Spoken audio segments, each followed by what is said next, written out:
Lyon demain, le quart d'heure lyonnais, toute l'actualité chaque matin.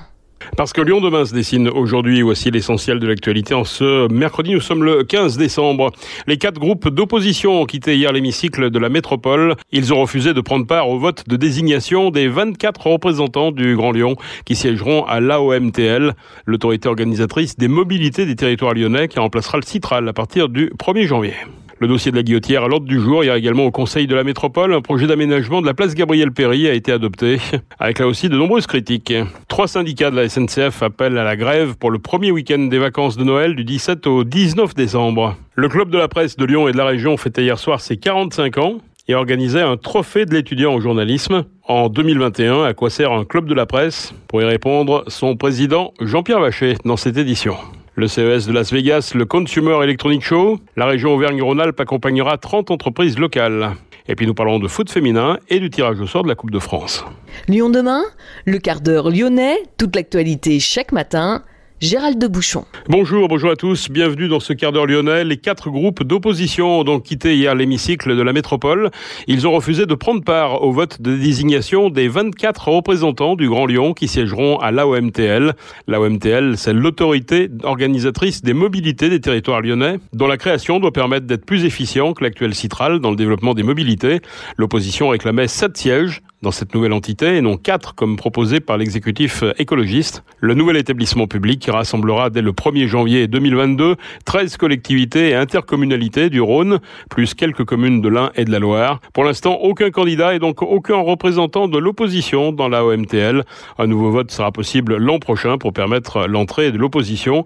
La mission de la OMTL consistera à organiser l'ensemble des transports collectifs réguliers à la demande ou scolaires sur un périmètre élargi pour une meilleure cohérence des stratégies de mobilité et l'instauration d'une tarification unifiée à l'échelle de ce périmètre. La métropole de Lyon sera la première contributrice au budget de l'AOM. Le territoire de cette entité regroupe près de 2 millions d'habitants. Il comprend la totalité du département du Rhône, 7 communes de la Loire et une de l'Ain. Le dossier de la Guillotière à l'ordre du jour, hier également au Conseil de la Métropole. Un projet d'aménagement de la place Gabriel-Péri a été adopté.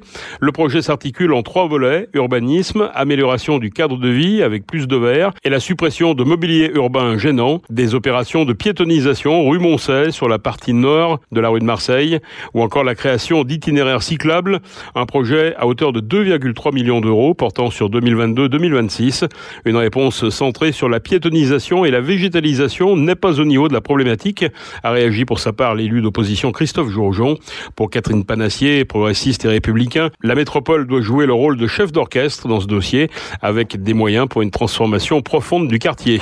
Grégory Doucet s'est lui tourné vers les groupes d'opposition, dénonçant l'absence jusque-là d'actions éducatives, d'actions de santé publique et culturelle.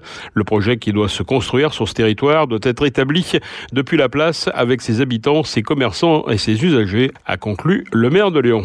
Une subvention supplémentaire de 500 000 € a été votée en Conseil de la Métropole pour financer des études de développement de l'étoile ferroviaire lyonnaise, traversée quotidiennement par quelques 1200 trains, dont 50% sont des TGV nationaux.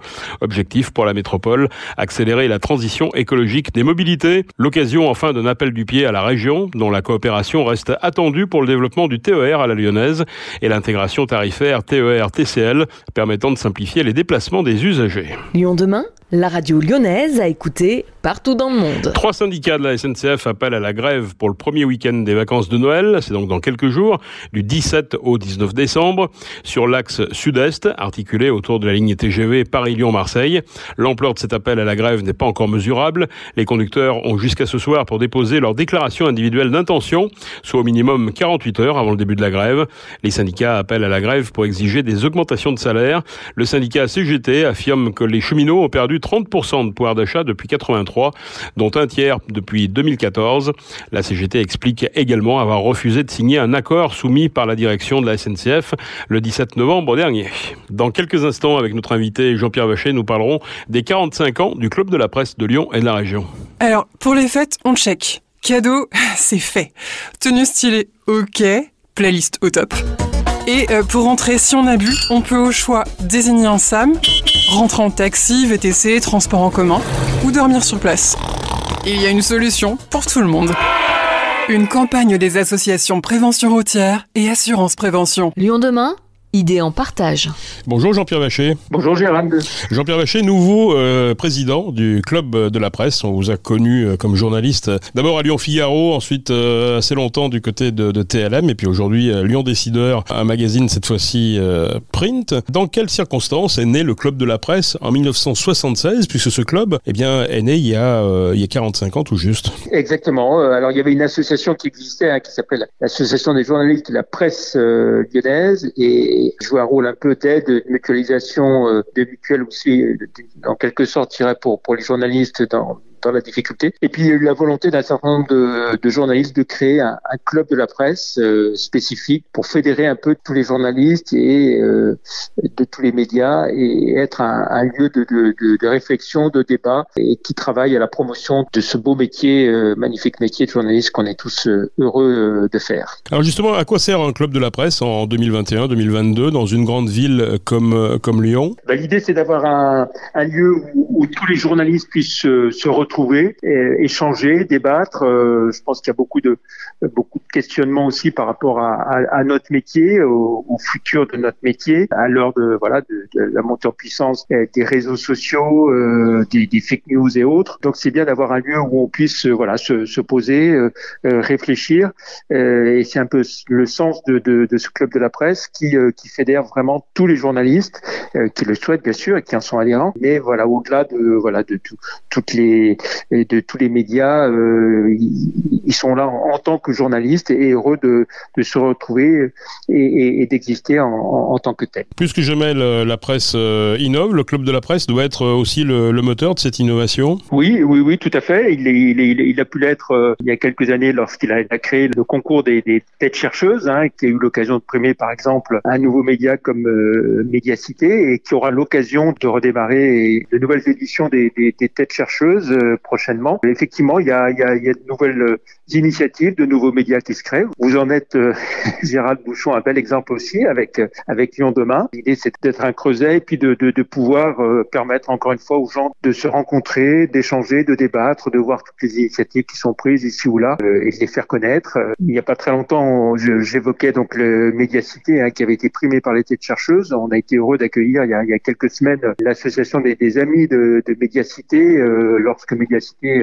recherchait 2000 nouveaux abonnés, et on sait depuis ce matin qu'ils les ont obtenus. Et donc si quelque part, très modestement, cette réunion qui s'est déroulée au Club de la Presse de Lyon a pu y participer, on s'en réjouit. Donc le Club de la Presse aujourd'hui, je crois 300 membres à peu près, journalistes et communicants, mais au-delà de fédérer la profession et de fédérer la communication, c'est aussi l'éducation aux médias. C'est important aussi d'expliquer au grand public justement les histoires des sources par exemple, des fake news, etc. Est-ce que l'éducation aux médias aujourd'hui a la place qu'elle mérite, je dirais, dans les écoles par exemple? En tout cas, il faut qu'elle ait une place beaucoup plus grande, et c'est un sujet sur lequel on va beaucoup travailler en 2022, au Club de la Presse de Lyon. Effectivement, il y a beaucoup à faire en termes d'éducation aux médias et à l'information. Expliquer comment on travaille, ce que vous disiez, ce que sont des sources, comment on fait son métier, les fondamentaux de la profession. Et donc, il y a tout un travail à faire, à la fois, bien sûr, en direction des écoles, en direction des lycées, en direction des entreprises aussi, très important. Et donc,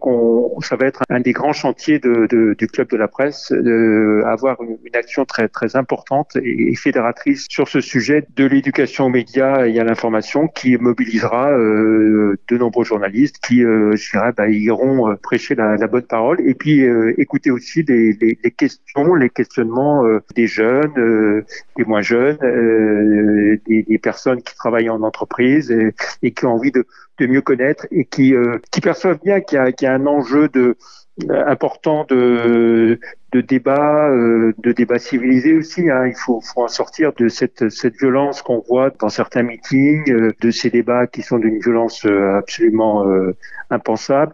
Il faut absolument faire tout ce travail autour de l'éducation aux médias et à l'information. Et je pense que c'est pas neutre non plus que on ait eu pour la première fois un prix Nobel de la paix qui a été décerné à deux journalistes, une Philippine et un Russe, Et donc j'y vois là un signe très très important aussi. On pense bien sûr à ce qui se passe ici en France, mais ce qui se passe dans le monde est encore beaucoup plus grave. Et des journalistes meurent encore d'être journalistes. C'est une profession qui est très exposée. Et à nous de faire ce travail d'éducation aux médias ici en France. Vous avez mis en place également un trophée de l'étudiant en journalisme. Le club est en quelque sorte aussi un baromètre de la profession, disons-le. Est-ce que le métier de journaliste fait encore rêver aujourd'hui ? Oui, il fait toujours rêver. Et l'idée de ce festival des étudiants en journalisme, c'est de dire on a 8 pôles de formation importants dans cette région Auvergne-Rhône-Alpes, à Lyon bien sûr, mais aussi à Grenoble, à Vichy. Et donc on a voulu fédérer ces écoles et dire il y a de formidables pépites dans toutes ces écoles. On a commencé avec, on en a rassemblé une quarantaine, puis une première sélection autour de 25. Et donc à l'occasion des 45 ans du club, lors de la soirée qui vient de se dérouler, on a décerné 5 prix à ces 5 étudiants, 5 pépites. L'idée, c'est de dire aussi, voyez, vous avez des formidables pépites ici dans votre région. Et donc, c'est de faire le lien également avec les médias de cette région pour leur dire, vous avez des formidables journalistes en herbe qui viennent d'être formés ici. Il n'y a pas forcément besoin d'aller chercher très très loin des grands talents que l'on a à côté de soi. Et donc, c'est le rôle aussi, ce festival et du Club de la Presse, de faire se rencontrer et les écoles et les médias et d'être un peu le trait d'union entre tous. Sachant que le profil aussi du journaliste a beaucoup changé il y a 45 ans. Il y a 45 ans, on parlait surtout de la presse quotidienne régionale. Aujourd'hui, il y a Internet, les télévisions, les radios, les blogs. Ça va jusqu'aux influenceurs.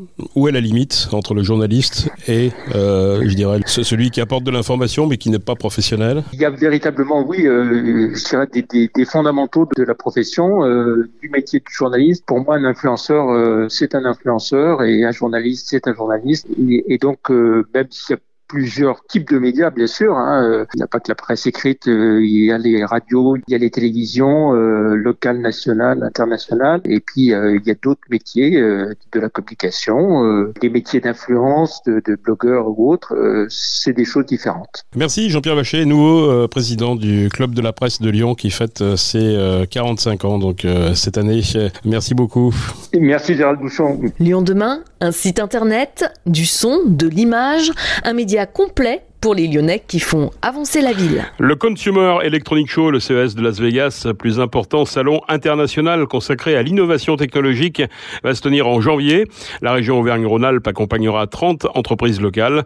La région sera également présente sur le salon via un stand sur le French Tech Pavillon. Cela permettra aux entreprises accompagnées de présenter leurs innovations et leurs activités et donc de gagner en visibilité. Auvergne-Rhône-Alpes compte plus de 4000 entreprises et près de 70 000 emplois dans le secteur du numérique. Un mot de sport, en football féminin, la Coupe de France, le tirage au sort des 16e de finale n'a pas épargné les Fenotes. Elles devront en effet gérer un déplacement difficile à Bordeaux lors du week-end des 8 et 9 janvier. Les Lyonnaises se sont déjà imposées cette saison en Gironde sur le score de 4-1 lors de la 5e journée de championnat. Reste que les Girondines sont actuellement 5e au classement et elles sont souvent capables d'élever leur niveau de jeu face aux grosses équipes. Le PSG se déplacera pour sa part chez une équipe de D1 également, en l'occurrence Dijon pour cette nouvelle édition de la Coupe de France. L'Olympique Lyonnais avait remporté le dernier titre en 2020. L'édition 2021 avait été annulée en raison de la pandémie. C'est la fin de ce quart d'heure lyonnais. Merci de l'avoir suivi. On se retrouve demain, même heure, même antenne. En attendant, restez prudents, mais passez une excellente journée.